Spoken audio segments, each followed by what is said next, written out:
रेगिस्तान में राक्षस। सोचने का सही तरीका। एक समय की बात है, दो व्यापारी दोस्त थे। वे दोनों अपना माल बेचने के लिए व्यापारिक यात्राओं की तैयारी कर रहे थे, इसलिए उन्हें तय करना था कि साथ यात्रा करनी है या नहीं। वे इस बात पर सहमत हुए कि चूंकि प्रत्येक के पास लगभग 500 गाड़ियां थीं और वे एक ही सड़क से एक ही स्थान पर जा रहे थे, एक ही समय में जाने के लिए बहुत भीड़ होगी। एक ने तय किया कि पहले जाना ज्यादा बेहतर होगा। उसने सोचा, सड़क गाड़ियों से उबड़ खाबड़ नहीं होगी, बैल सभी घासों में से सबसे अच्छी घास चुन सकेंगे, हमें खाने के लिए सबसे अच्छे फल और सब्जियां मिलेंगी, मेरे लोग मेरे नेतृत्व की सराहना करेंगे और अंत में मैं सर्वोत्तम कीमतों के लिए मोलभाव करने में सक्षम हो जाऊंगा। दूसरे व्यापारी ने ध्यान से विचार किया और महसूस किया कि दूसरे स्थान पर जाने के फायदे हैं।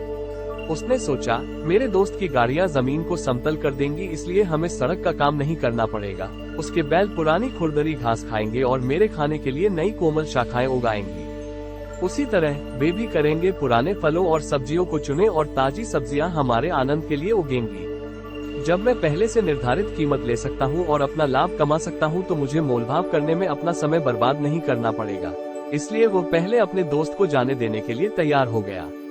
इस मित्र को यकीन था कि उसने उसे बेवकूफ बनाया है और उसका सर्वोत्तम लाभ उठाया है, इसलिए वह यात्रा पर सबसे पहले निकल पड़ा। जो व्यापारी पहले गया, उसे परेशानी हुई। वे जलविहीन रेगिस्तान नामक जंगल में आए, जिसके बारे में स्थानीय लोगों का कहना था कि वहां राक्षसों का साया है। जब कारवां इसके मध्य में पहुंचा तो विपरीत दिशा से आ रहे एक बड़े समूह से उनकी मुलाकात हुई। उनके पास गाड़ियां थीं जो कीचड़ से सनी हुई थीं और पानी से टपक रही थीं। उनके हाथों और गाड़ियों में कमल और कुमुदिनी थे।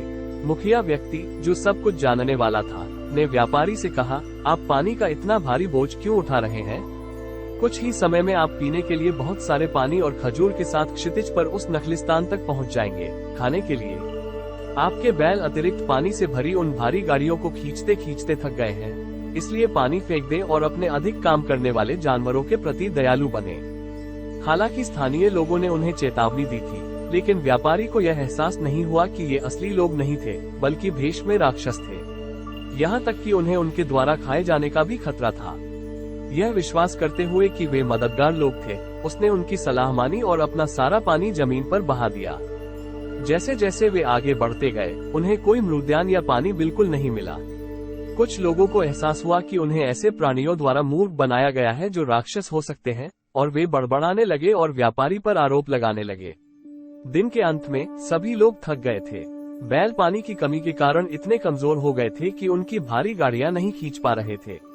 सभी लोग और जानवर अस्त व्यस्त होकर लेट गए और गहरी नींद में सो गए। देखो और देखो, रात के दौरान राक्षस अपने असली भयावह रूप में आए और सभी कमजोर असहाय प्राणियों को खा गए। जब वे खत्म हो गए तो चारों ओर केवल हड्डियां बिखरी पड़ी थी। एक भी इंसान या जानवर जीवित नहीं बचा था। कई महीनों के बाद दूसरे व्यापारी ने भी उसी रास्ते से अपनी यात्रा शुरू की। जब वो जंगल में पहुंचा तो उसने अपने सभी लोगों को इकट्ठा किया और उन्हें सलाह दी, इसे जलहीन रेगिस्तान कहा जाता है और मैंने सुना है कि यह राक्षसों और भूतों द्वारा सताया जाता है, इसलिए हमें सावधान रहना चाहिए। चूंकि वहाँ जहरीले पौधे हो सकते हैं और गंदा पानी, मुझसे पूछे बिना कोई भी स्थानीय पानी मत पीना। इस प्रकार वे रेगिस्तान की ओर चल पड़े। लगभग आधा रास्ता तय करने के बाद पहले कारवां की तरह ही उनकी मुलाकात पानी में भीगे हुए राक्षसों से हुई। उन्होंने उनसे कहा कि मृद्यान निकट है और उन्हें अपना पानी फेंक देना चाहिए, लेकिन बुद्धिमान व्यापारी ने उन्हें तुरंत समझ लिया। वो जानता था कि जलविहीन रेगिस्तान नामक स्थान पर नखलिस्तान होने का कोई मतलब नहीं है, और इसके अलावा इन लोगों की आंखें उभरी हुई लाल थी और उनका रवैया आक्रामक और धक्का देने वाला था, इसलिए उन्हें संदेह था कि वे राक्षस हो सकते हैं।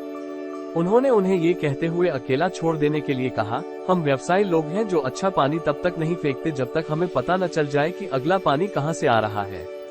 तब ये देखकर कि उसके अपने लोगों को संदेह हुआ, व्यापारी ने उनसे कहा, इन लोगों पर जो राक्षस हो सकते हैं तब तक विश्वास मत करो जब तक हमें वास्तव में पानी नहीं मिल जाता। वे जिस नखलिस्तान की ओर इशारा करते हैं वो सिर्फ एक भ्रम या मृग तृष्णा हो सकता है। क्या आपके पास है? क्या आपने कभी इस जलविहीन रेगिस्तान में पानी के बारे में सुना है? क्या आपको कोई बारिश हवा महसूस होती है या कोई तूफानी बादल दिखाई देते हैं?